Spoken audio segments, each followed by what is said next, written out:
Bom dia, boa tarde ou boa noite para você, aluninho do bem, que veio buscar umas dicas aqui no nosso site.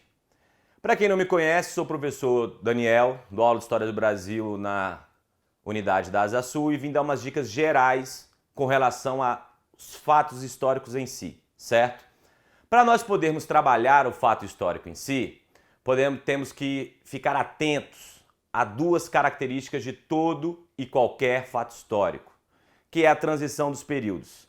A transição dos períodos ela vai encontrar duas características que nós vamos poder aplicá-las em qualquer fato histórico, que são as mudanças, por isso que falamos em transição de período, como por exemplo, saímos do período colonial e com a independência do Brasil em 1822, passamos para o período imperial. Então tivemos mudanças, porém vamos ter permanências, principalmente permanências sociais e políticas.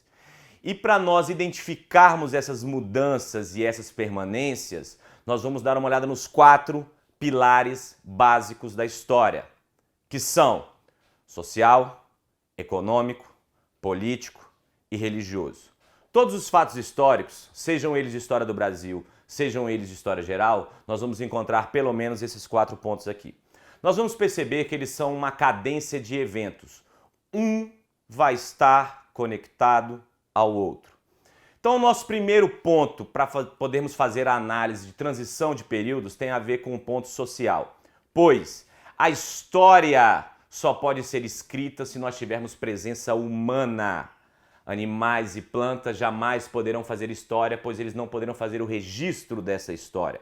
Então, o nosso primeiro ponto é quando o ser humano começa a se juntar em comunidade e assim ele começa a desenvolver os seus aspectos sociais e, consequentemente, os seus aspectos culturais. Associado à noção social, nós vamos ter a noção econômica.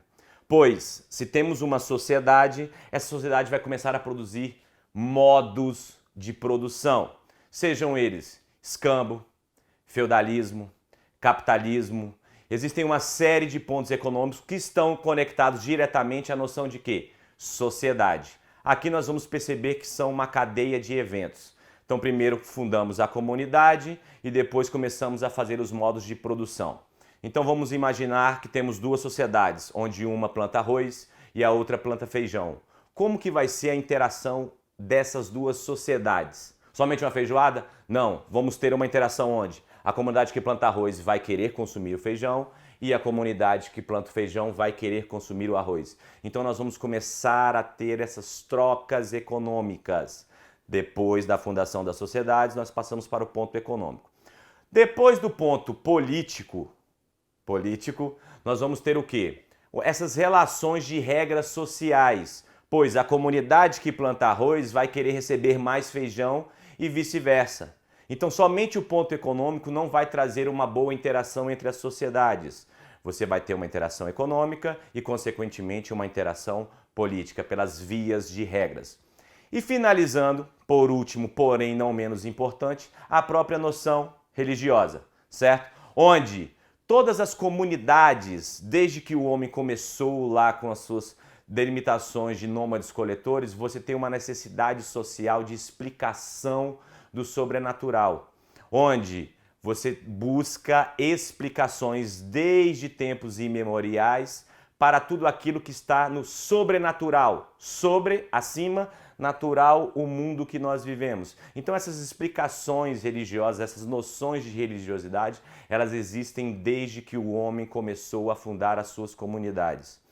Então, turma, finalizando, estão aqui os 4 pontos principais. Vamos ter outras análises, subanálises, como por exemplo, a própria análise cultural frente a um subponto social, uma própria análise comercial frente ao ponto econômico, uma própria análise jurídica, por exemplo, frente ao ponto político e uma própria análise de religiosidade frente aos costumes religiosos. Acima disso, nós temos o quê?